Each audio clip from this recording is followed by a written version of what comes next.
Hello students, तो आज हम स्टार्ट कर रहे हैं पॉलीमर चैप्टर का बहुत ही इंपॉर्टेंट टॉपिक और वो है condensation polymerisation. Condensation polymerisation start करने से पहले पॉलीमर के बारे में थोड़ी सी बातें बताता हूँ। पॉलीमर के बारे में जो आपको ऑलरेडी मालूम होगा कि पॉलीमर्स क्या होते हैं, छोटे छोटे यूनिट्स, मोनोमर के छोटे छोटे यूनिट्स के कॉम्बिनेशन से एक हैवी मॉलिक्यूल का फॉर्मेशन होता है जिसको हम बोलते हैं पॉलीमर्स। और ये प्रोसेस को हम पॉलीमराइजेशन बोलते हैं। पॉलीमराइजेशन एक्चुअली दो टाइप्स के होते हैं। मोड ऑफ सिंथेसिस के अंदर हम इसको पढ़ते हैं, दो टाइप्स के हो सकते हैं। एक हो सकता है एडिशन पॉलीमराइजेशन और दूसरा होता है कंडेंसेशन पॉलीमराइजेशन। कंडेंसेशन पॉलीमराइजेशन आज हम पढ़ रहे हैं। कंडेंसेशन पॉलीमराइजेशन क्या होता है, इसका डेफिनेशन मैं बताऊं। इसके पहले देखिए कि कंडेंसेशन पॉलीमराइजेशन कब होता है, किनके किनके बीच होता है और क्या इसके कुछ कंडीशंस हैं। तो इंपॉर्टेंट पॉइंट्स हम समझेंगे कंडेंसेशन पॉलीमराइजेशन के बारे में। फर्स्ट पॉइंट समझिए, monomers monomers having two or more than to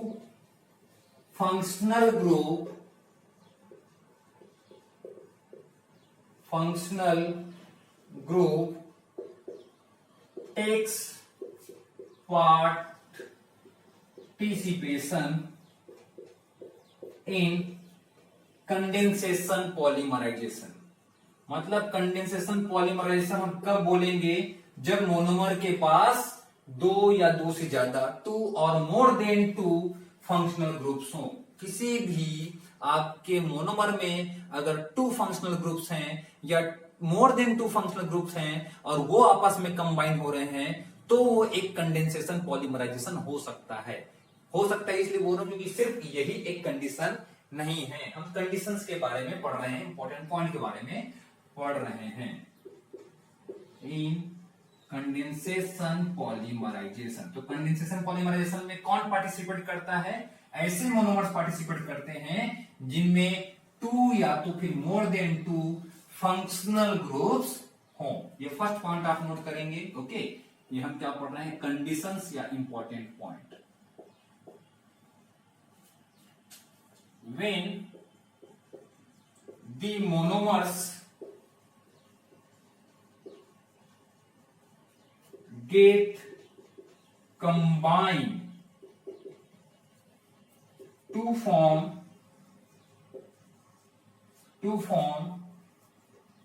polymers, आप इसको ऐसे बोलिए when this type, मतलब कि हर एक मोनोमर की बात नहीं है, हम ऐसे मोनोमर की बात करें जिसके पास टू या more than two functional group हो। When this type of monomers get combined to form polymers, they eliminates small molecules like water, ammonia, alcohol,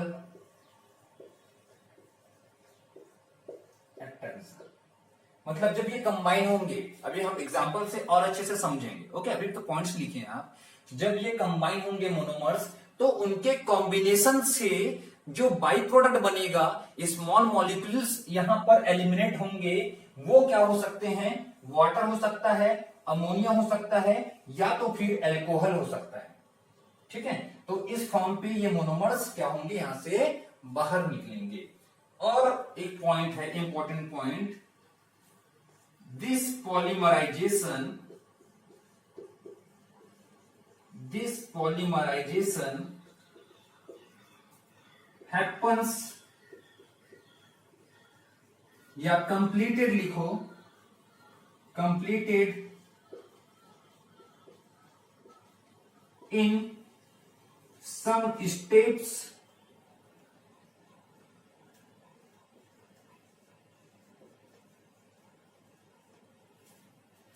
thus this type of mechanism,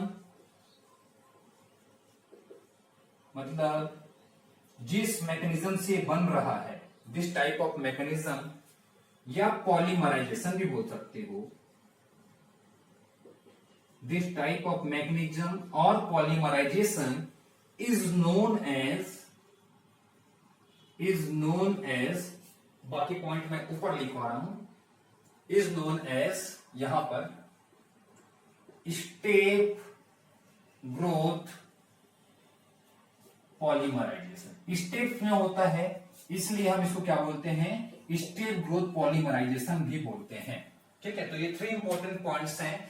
ऐसे मोनोमर कंबाइन होंगे जिसके पास 2 या 2 से ज्यादा functional group हो, 2 और more then 2 functional groups हो, और जब ये मोनोमर कंबाइन होंगे तो फिर इसमें से वाटर, अमोनिया या एल्कोहल जैसे सिंपल मॉलिक्यूल्स एलिमिनेट होंगे, और ये कुछ स्टेप्स को फॉलो करते हैं तब जाकर के पॉलीमराइजेशन कंप्लीट हो पाता है। तो ये स्टेप वाइज हो रहा है, इसलिए इसको स्टेप ग्रोथ पॉलीमराइजेशन भी बोलते हैं। अब इसी के बेसिस पे हम इसका डेफिनेशन बना सकते हैं।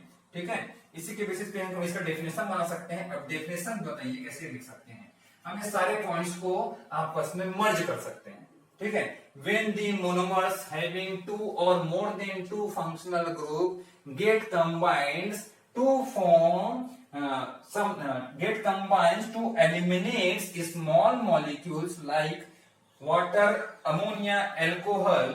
So this type of polymerization is known as condensation polymerisation. तो जो बात मैं भी बोला इसको आप अपने नोटबुक में एज इट इज लिख लीजिए, it will be their definition. ठीक है, चाहे तो मैं यहां पर लिखवा भी सकता हूं, देखिए दोनों पॉइंट को मर्ज कर सकते हैं। व्हेन यहां पर लिख दो, क्योंकि इंपॉर्टेंट पॉइंट को समझ करके आप इसका डेफिनेशन खुद से बनाएं, मैं ये बात चाहता हूं। ठीक है, आपको बिल्कुल एकदम रट्टा लगाने की जरूरत नहीं है कि डेफिनेशन क्या होती है कंडेंसेशन पॉलीमराइजेशन का। When monomers having 2 or more than 2 functional groups participates नहीं, अब ये दो को मर्ज कर रहे हैं ना, आप इसको ऐसे लिख सकते हो, when monomers having 2 or more than 2 functional groups get combines to form polymers, they eliminate small molecules like water, ammonia, alcohol, etc. This type of polymerization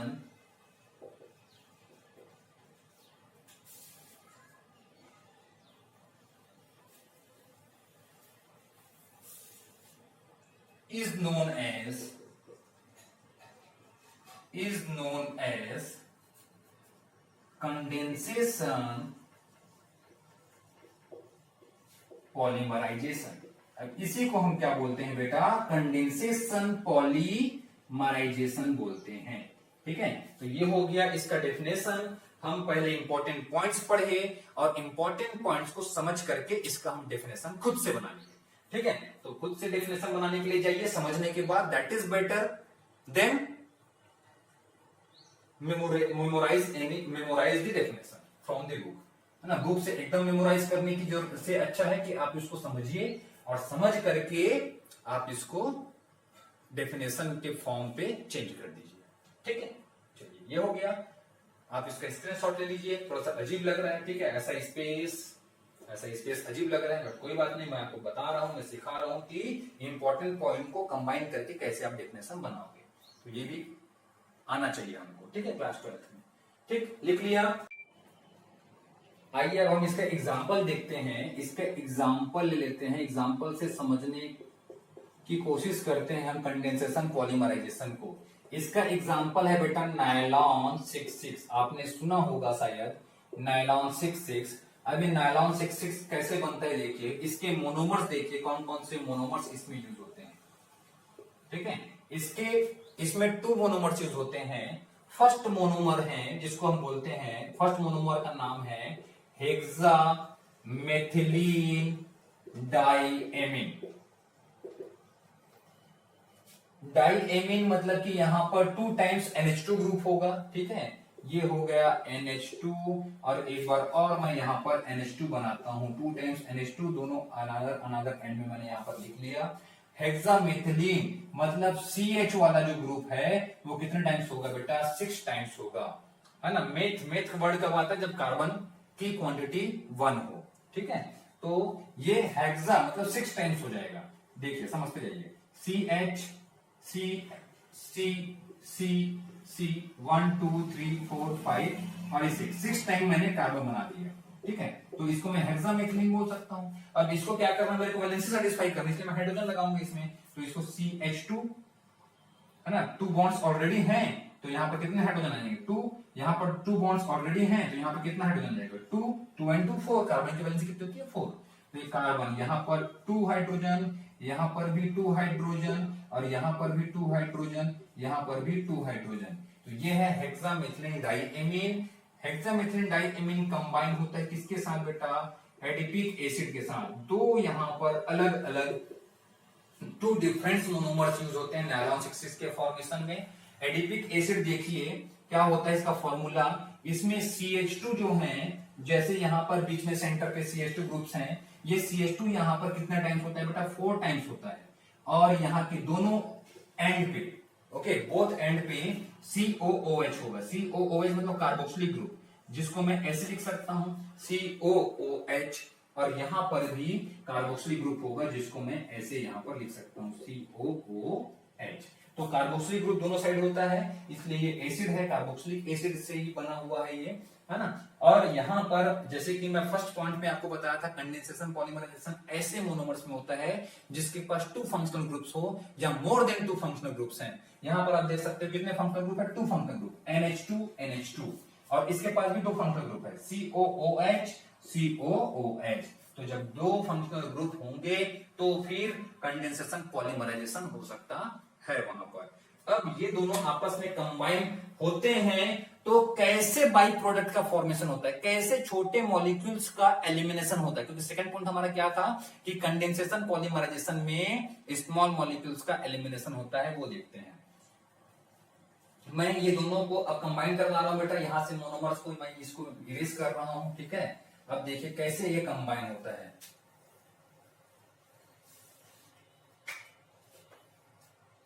NH2 CH2 को 6 टाइम्स है, तो मैं इसको ऐसे लिख सकता हूं, है ना, CH2 6 टाइम्स हो गए, और ये NH2, ये हो गया हेक्सामेथिलीन डाइएमीन। ये कंबाइन हो रहा है एडिपिक एसिड से। एडिपिक एसिड कैसे लिखेंगे, OH, और ये यहां पर कार्बन, कार्बन से डबल बॉन्ड ऑक्सीजन, CH2 कितने टाइम्स होगा, CH2 यहां पर 4 टाइम्स, और ये COOH। एडिपिक एसिड मैंने अभी बताया कि एडिपिक एसिड ऐसे रहता है, ठीक है। और ये क्या है, हेक्सामेथिलीन डाइएमीन।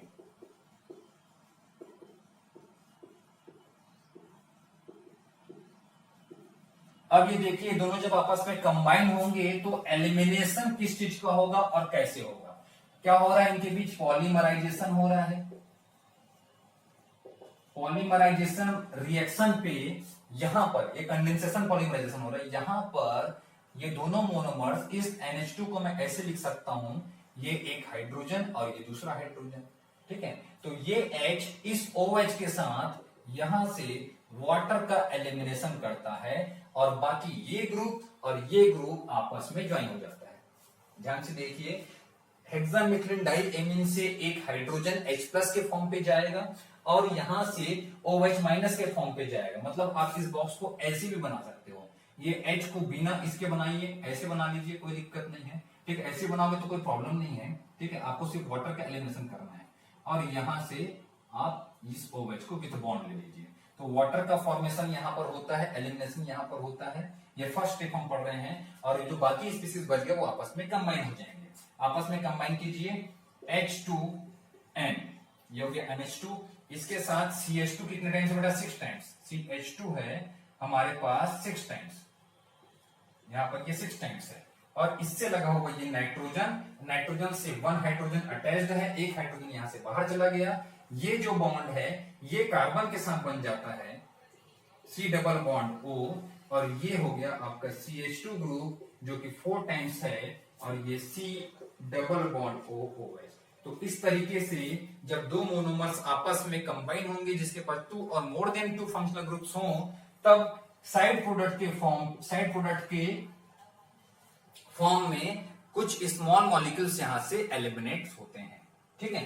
अब ये जो पॉलीमर बना, ये पॉलीमर बहुत ज्यादा हेवियर तो है नहीं, ये दोनों मॉलिक्यूल्स आपस में अटैच उसमें है, मतलब यहाँ पर तो 2 यूनिट हुए, एक मोनोमर इसका, एक मोनोमर इसका, तो यहीं पर रुकता नहीं है। ये तो फर्स्ट स्टेप था, ये आगे कंटिन्यू होते जाता है। ये एक इंटरमीडिएट है जिसको हम यहां पर बोलते हैं ओलिगोपॉलीमर, मतलब एक ऐसा पॉलीमर जो कि आपस में कंबाइन तो हो रहा है बट हैवी मॉलिक्यूल्स नहीं है।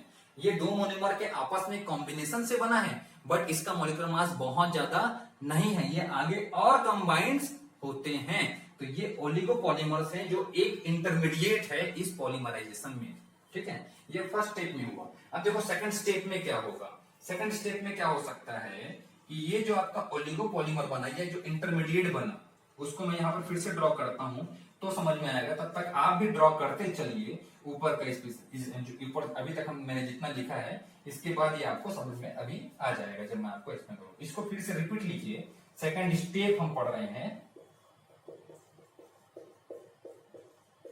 C double bond OH। अब देखिए ये स्पीसीज फिर से इसके साथ कंबाइन होगा। किसके साथ कंबाइन होगा? हेक्सामेथिलीन डाइइमीन के साथ, ठीक है। अगर ये फिर से इसके साथ कंबाइन होगा तो मैं यहां पर फिर से इसको लिख देता हूं, दोनों के साथ में इसके साथ कंबाइन होगा। कैसे होता जाएगा देखिए। अब ये एक ओलिगोपॉलीमर बना, अब वो इसके साथ कंबाइन हो रहा है, तो यहां पर क्या है H2 और ये नाइट्रोजन, इससे लगा हुआ CH2 जो कि 6 टाइम्स है, फिर इससे लगा हुआ अनदर NH2। अब यहां से OH इस नाइट्रोजन से क्या ले लेगा? हाइड्रोजन ले लेगा। तो एक हाइड्रोजन को मैं यहां बना लेता हूं बेटा नीचे, और इस प्रकार से यहां से फिर से वाटर का एलिमिनेशन कर लेगा। जब जब ये दोनों आपस में कंबाइन होते जाएंगे, हर एक स्टेप में एक स्मॉल मॉलिक्यूल्स का, यानी कि यहां पर वाटर का एलिमिनेशन हो रहा है तो वाटर का एलिमिनेशन होगा हर एक स्टेप पे। तो यहां पर जो वाटर का एलिमिनेशन होगा -H2O यहां से, तो बाकी जो बचेगा उसको आप कंबाइन कर दीजिए। ये क्या हो गया? H2N single bond CH2 6 times, okay. Nitrogen इससे लगा हुआ हाइड्रोजन, ये कार्बन डबल बॉन्ड ऑक्सीजन, यहां पर आ गया CH2, ये है 4 टाइम्स, ये बॉन्ड और ये कार्बन इससे लगा हुआ ये डबल बॉन्ड ऑक्सीजन।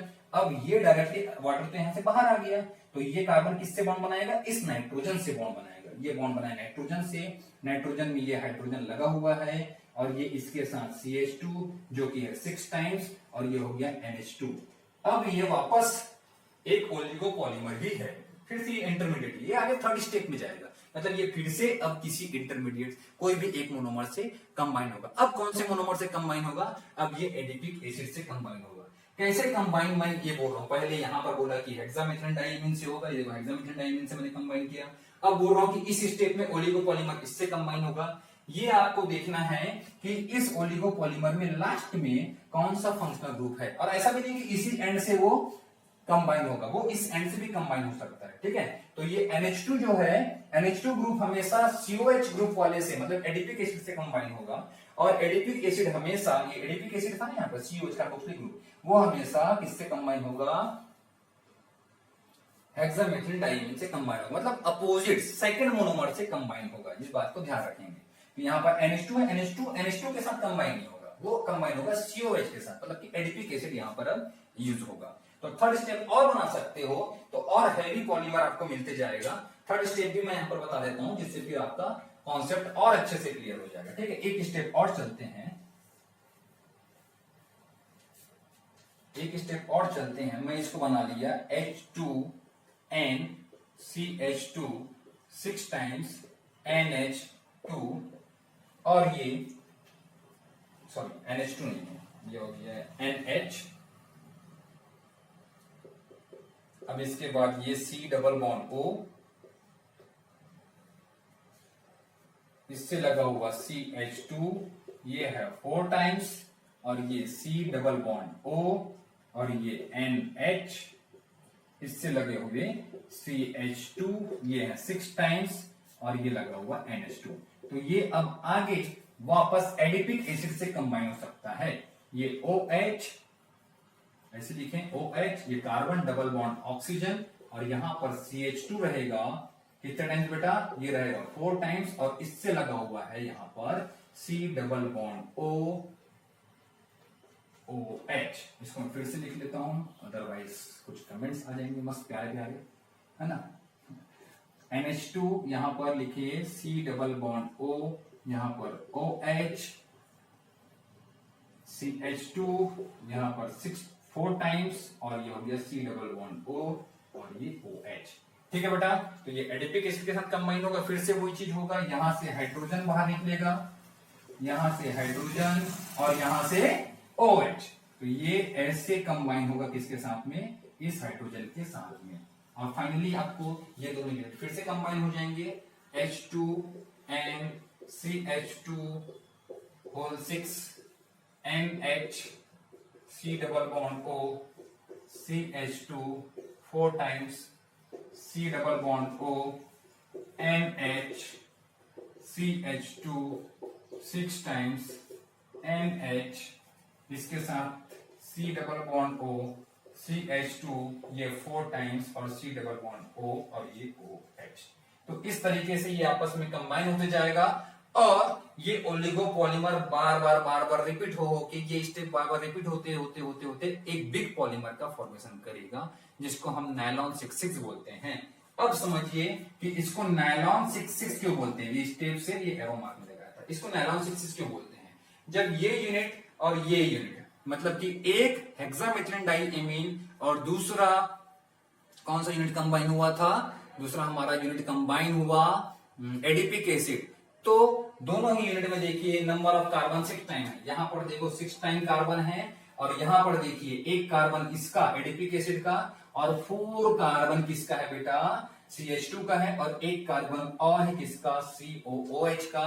तो यहां पर भी 6 कार्बन और यहां पर भी 6 कार्बन, 2 टाइम्स 6 है, इसलिए हम इसको बोल रहे हैं नायलॉन 66। अब मैं आपको बोल रहा हूं, अब इसमें बोलनी, अब ये मत सोचिएगा कि यहां पर भी तो है सर, इसलिए मैं यहीं से बता रहा हूं बेटा। मैं ये बोला जब दो मोनोमर है, दोनों मोनोमर आपस में कंबाइन हुए, तो जो पहला ओलिगोपॉलीमर बना वहां से आप काउंट कीजिएगा, फर्स्ट स्टेप से काउंट कीजिएगा। वो इसलिए क्योंकि फिर वही यूनिट बार बार कंबाइन हो रहा है, वही स्टेप बार बार रिपीट हो रहा है, तो नंबर ऑफ 6 तो कितने हो जाएंगे। ठीक है, तो हमको सिर्फ कंसिडर करना है इस इनिशियल में जो हमने मोनोमर्स लिया है उसके नंबर ऑफ कार्बन। तो ओलिगोपॉलीमर जो फर्स्ट स्टेप में बनता है, ठीक है, उसमें कितने कार्बन होते हैं, स्टार्टिंग पे यहाँ पे 6 और यहाँ पर 6, उसी को हमको बोलना है, उसी से बना है नायलॉन 66। अब इसको ये इतने यूनिट इतने सारे हैं, तो हम इसको कैसे ऐसे हम इसको फॉर्म कैसे करेंगे या लिखेंगे कैसे, नायलॉन 66 का फॉर्मूला अगर लिखना हो तो देखिए कैसे लिखना है। यहां से ये जो फर्स्ट मोनोमर आपका ये बना और सेकंड मोनोमर ये बना, अब आपको मालूम है अगर मैं एलिमिनेट करूं तो यहां से एलिमिनेट होगा, तो बार बार एलिमिनेट होते जा रहा है। तो आपको नायलॉन 66 का अगर स्ट्रक्चर लिखना हो, पहले इसका स्क्रीनशॉट ले लो बेटा, है ना, ये थर्ड स्टेप है, ये मैंने थर्ड स्टेप बना दिया। वैसे तो 2 स्टेप में आपका ये खत्म था, अब 2 स्टेप तक ही लिखो, सफिशिएंट है। ये मैंने आपको और एक्सप्लेन करने के लिए बता दिया कि कैसे वो कंबाइन हो करके नेक्स्ट स्टेप को चाहते हैं। अब ये आगे और स्टेप्स को फॉलो करेगा। अब इसका मतलब ये थोड़ी कि हम स्टेप्स लिखते चले, आप 1 स्टेप, फर्स्ट स्टेप और सेकंड स्टेप लिखोगे, सफिशिएंट है, थर्ड स्टेप तक लिखने की जरूरत नहीं। ये मैं आपको सिर्फ एक्सप्लेन करने के लिए आपको यहाँ पर बताया कैसे आगे वो और कंबाइन होते जाएगा। ठीक है, तो देखिए आपको लिखना कैसे है।